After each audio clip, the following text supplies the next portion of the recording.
All right, strap in, everybody. We're going deep today. Deep dive time. That's right, into Dialogues of Plato, Volume 3. This is where it gets good. Yeah, we're past those famous early works everyone knows. The ones everyone's read in high school. Right, Republic, Apology, all that. Now we're into the really meaty stuff. Plato's mature thinking. Yeah, about ethics. How to build the perfect society. And what philosophy is really all about. Not just some abstract ideas. It's a guide for how to live your life.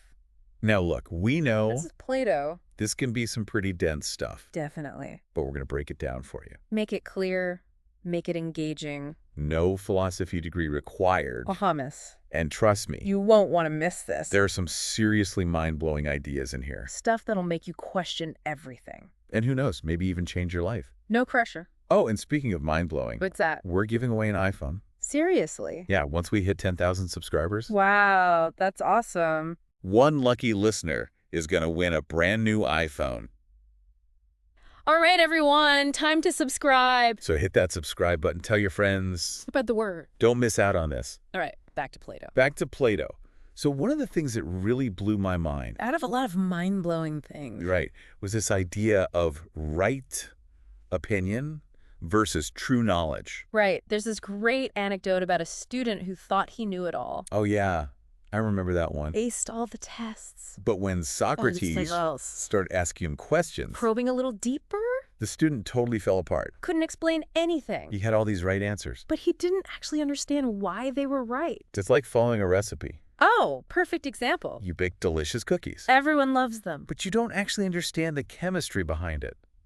The how and the why of baking. Exactly. You have the right opinion, You know the recipe works. but you don't have the deeper knowledge. The true understanding of baking. So Plato said, It's not that experience is useless. or intuition, Those are important. but true knowledge, It comes from understanding the why. the underlying principles, And that's what real learning is all about. so much deeper. Right. And that leads us to another fascinating idea. Lay it on me. The idea that learning is actually remembering. Wait, hold on. I know, right? How can you search for something you already know? That's the paradox. It's kind of messing with my brain. Plato believed that our souls already possess knowledge From where? from a previous existence. Ooh. So learning isn't about gaining something new, It's about remembering. recalling what your soul already knows. So what's an example of that? Like that feeling when you have a song stuck in your head, Oh, yeah. you can't quite place it. And then bam. You remember the whole thing? All comes flooding back. Like a flash of insight. Those aha moments. When you're like, oh, I've always known that. Deep down. And speaking of remembering, What's that? don't forget to subscribe. Right. We're giving away an iPhone at 10,000 subscribers. Hit that like button and subscribe so you don't miss out. You heard the man. All right, now where were we? We were talking about remembering. Oh, right. Remembering leads us to One of the most powerful dialogues in Volume 3. the Apology. It's a powerful read. So for those who haven't read it, Oh, I need a refresher. it's basically a transcript of Socrates' trial In Athens. where he's defending himself against some pretty serious charges. Corrupting the youth. Yeah. Impiety. You know the classics. And as you read it, you realize These accusations are coming from a very narrow-minded view of piety, Socrates was challenging the status quo, turning conventional wisdom upside down. and his accusers saw that as a threat. Big time. So tragically, Spoiler alert. he's sentenced to death. But even in the face of death, Socrates stays true to himself. doesn't back down from his principles. And in his final words, He delivers this incredibly powerful line. He says, "To fear death, gentlemen, is no other than to think oneself wise when one is not." whoa, Basically, he's saying fearing death. it's just fearing the unknown. And that fear comes from thinking we know more than we do, Thinking we have all the answers. when really we're all just figuring things out. It's a powerful challenge. For sure. Makes you think about. What are you willing to stand up for? Even when it's unpopular. Even when it could cost you everything. Deep stuff. Plato doesn't mess around. Definitely not. And speaking of not messing around, What's that? make sure you subscribe. Yes, subscribe. And hit that notification bell so you don't miss any of our deep dives. We've got a lot more Plato coming your way. And of course, you don't want to miss that iPhone giveaway at 10,000 subscribers. That sweet, sweet iPhone. All right, back to the text. So from the Apology, we move on to The Republic, Plato's masterpiece. where he outlines his vision for... the ideal society. This is where things get really interesting. Buckle up. One of the most controversial ideas. And there are a few. Is this concept of philosopher kings? You heard that right. Like rulers who are also philosophers? Sounds crazy, right? I don't know about that. But Plato believed that only those who love truth and wisdom Only those trained in philosophy. could govern justly. I'm not sure I'm convinced. It's a big ask. How can we be sure they wouldn't abuse their power? Well, that brings us to another controversial element. Hit me with it. The noble lie. The what now? The noble lie. Okay, you're going to have to explain that one. So basically, Give me the Spark Notes version. it's a myth the philosopher kings would use. A myth. A story To do what? to maintain social harmony. Something that, while not literally true, Wow. would give citizens a sense of belonging and purpose. Hold on, so he's advocating for lying to the people. In a way, yes. I'm not sure I'm on board with that. It's definitely a provocative idea. That's one way to put it. Raises serious ethical questions. Sure. But Plato argued that in some cases, In some cases, a lie told for the greater good might be justified. I'm still skeptical, As you should be. but I'm willing to hear him out. Always good to keep an open mind. So what else did he have in mind for this ideal republic? Well, he envisioned an education system This sounds promising. tailored to each person's natural abilities. Everyone gets a chance to reach their full potential. Exactly. I like that. There's a but. There's always a but. What's a catch? He also believed in censorship. Wait, what? Certain stories, music, art. Banned. Because he thought they could corrupt people's virtue. Whoa, that's pretty extreme.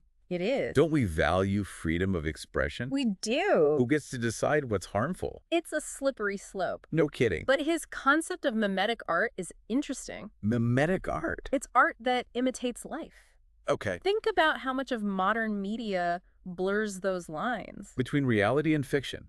Exactly. So he's saying art can influence our behavior. Even our morals. He was worried about art desensitizing us to violence, Or promoting unhealthy desires. undermining our sense of virtue. That's a lot to I unpack. could do a whole episode on that. Maybe we will. But for now, Let's get back to the Republic. to those four cardinal virtues. Ah, yes. The famous four.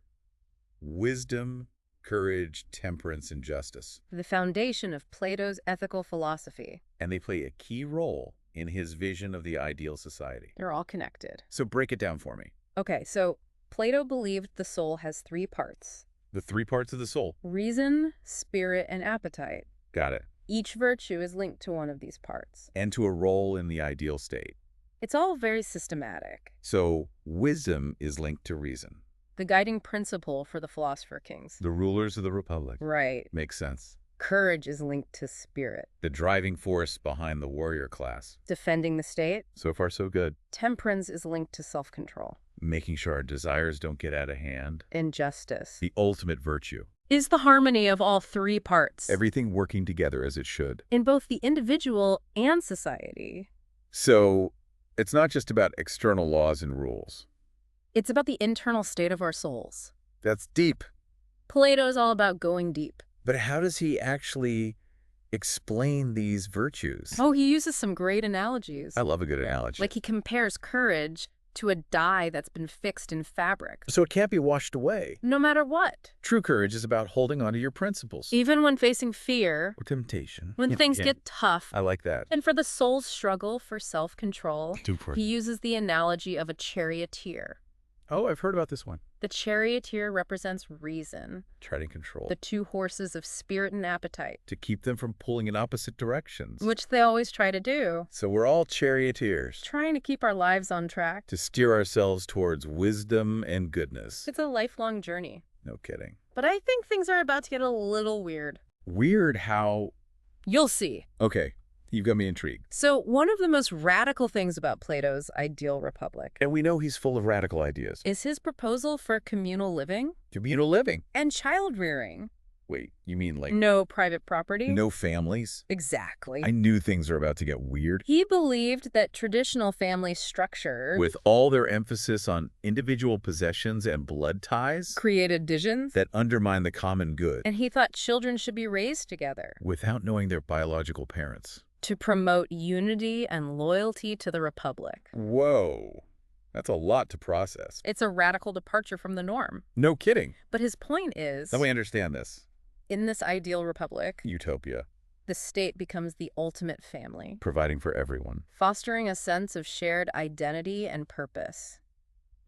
It's a bold idea. Bold is one word for it. Makes you think. It definitely does. And speaking of bold ideas, Yeah, here we go. don't forget about our bold iPhone giveaway. Right. At 10,000 subscribers. Like, subscribe, and share to be entered to win. You heard it here, folks. Now back to the Republic. We were talking about families, right? Oh, right. Or the lack thereof. And that brings us to the grand finale, The Republic's dramatic conclusion. the myth of I've heard about this. It's a wild ride. What is it about again? It's about this soldier named who gets killed in battle, Oh, no. but then comes back to life. On his funeral pyre. Exactly. That's a twist. And he tells everyone about his journey to the afterlife. What did he see? He describes this amazing place What was it like? where souls are judged after death, Judged based on what? how they live their lives. Makes sense? And then they choose their next lives They get to choose. based on the lessons they have learned, So it's all about the consequences of our choices. not just in this life. But in the next one, too. Oh, It's a powerful image. it makes you think about How are you living your life? what kind of choices are you making? Because those choices have consequences. Not just now. But in the grand scheme of things, This is getting heavy. we'll pick it up from here next time. All right, everyone. That's it for today. But don't go anywhere! We'll be back soon with more. Of Plato's mind-blowing wisdom. And don't forget to subscribe Yes, subscribe. so you can be entered to win. That amazing iPhone. See you next time. Bye, everyone. Bye. So, before we got sidetracked with iPhones, Yeah, those iPhones. What We're else is talking on it? about Plato's radical ideas. family. Right, communal living. No private property. No individual The family. state as the ultimate family? It's a lot to take in. It is. But I guess the idea is Like this perfect society. focused on justice and harmony, And Plato saw traditional families, with their focus on possession as creating. that undermine the common good. Exactly. So by making the state the family, Everyone's taken care of. there's this sense of Unity. shared purpose. Right. Now, I'm not sure I'm ready to give up my family just yet, I hear you. but it does make you think About our responsibilities. to each other, To the community. to the greater good. Exactly. And speaking of thinking deeply about life's purpose, Perfect segue. we can't talk about the Republic without talking about, The myth of yes, the myth of her. One of the most scintillating Captivating. parts of the entire book. It's the one about the soldier, right, Oh. who dies, Unbattled. and then on his funeral pyre. You know it. It's a pretty crazy story And he tells everyone about what he saw. in the afterlife. So what did he see? He describes this place What was it like where souls are judged after death based and on... their actions in life? Exactly. Good souls get rewarded, Bad souls get punished. Well, not exactly punished. but they face consequences. for their actions. So cosmic karma, You could say that. what happens after we die, Depends on how we lived. makes you think. It does. But there's more to it than that. Right. The myth of isn't just about, Heaven and hell. it's about The soul's journey. the importance of, Living a virtuous life, no matter what, no matter your circumstances. or regardless of your situation. Because in the end, It's not about external rewards or punishments. it's about The kind of person you become. the choices you make. It's so powerful. And then there's this image What image? of the souls drinking from the river of forgetfulness The river of forgetfulness. before they're reborn. Why would they forget? It's like a cosmic reset button So they can start fresh in their new lives. without the baggage of the past. A Exactly. clean slate. A new beginning. Wow. It makes you wonder. About what? If we were choosing our next life, Knowing what we know now. what kind of life would we pick? Right. It's a question worth pondering. It is. And speaking of pondering, What's that? have you pondered subscribing to our channel yet? Ooh, good one. Just kidding. Well, not really. Because we are giving away an iPhone at 10,000 subscribers. So subscribe and you might win. You heard the man. Now back to Plato. We're talking about the afterlife. Right. The myth of reincarnation. The idea that There are multiple lifetimes. inhabiting different bodies, It's a concept found in many cultures. not just ancient Greece, And Plato brings it into... his own philosophy. So how does he explain it? Well, he describes the soul as Immortal through various incarnations, learning it. growing, with each lifetime. So it's not just one life, and then it's over. There's this cycle. Of death and rebirth. And our souls, They keep evolving. in each experience. So this life, It's just one chapter. in a much larger story, Exactly. and the choices we make, in this life, they have consequences. not just now. But in future lives, It's like cosmic karma. but with a focus on Learning evolution. So if we live virtuously, cultivating wisdom, justice, we're more likely to be reborn. into favorable circumstances, And if we're consumed by vice, we might face, less desirable rebirths, you reap what you sow. so to speak. But it's not just about, Punishment and reward, it's about learning from our mistakes, growing as souls, moving closer to perfection. the realm of the forms. Right, because those forms, They represent the ultimate reality the perfect archetype. of everything that exists. And our souls They're constantly striving to for- become, I like them. it's a beautiful idea. It is. Even if it's a little, mind-boggling. definitely mind-boggling. And speaking of mind-boggling, Here we again. don't forget to subscribe to our channel That's right, subscribe and hit that notification bell so you don't miss out. on all the mind-blowing content we've got coming your way. And of course, You'll be entered to win. that sweet iPhone. Once we hit 10,000 subscribers, We're getting closer every day, so spread the word. tell your friends, Help us reach our goal. and maybe you'll be the lucky winner. Now back to Plato. We were talking about Reincarnation the soul's journey and how our choices, shape our destiny, not just in this life, but in future lives as well. it's a powerful concept. It is. And it leads us to... Another fascinating dialogue. Which one is that? Timaeus. To me. Timaeus. So what's Timaeus all about?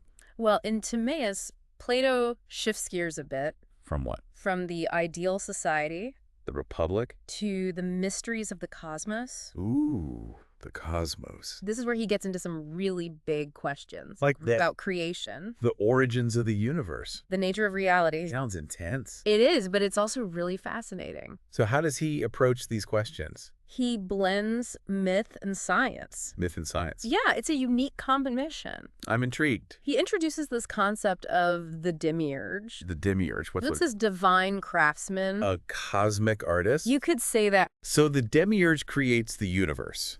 Well, it's not creation in the traditional sense. So. Think of it more like bringing order to chaos. Okay. The demiurge takes this formless, empty world, And shapes it. according to eternal perfect forms. So like a blueprint. Exactly.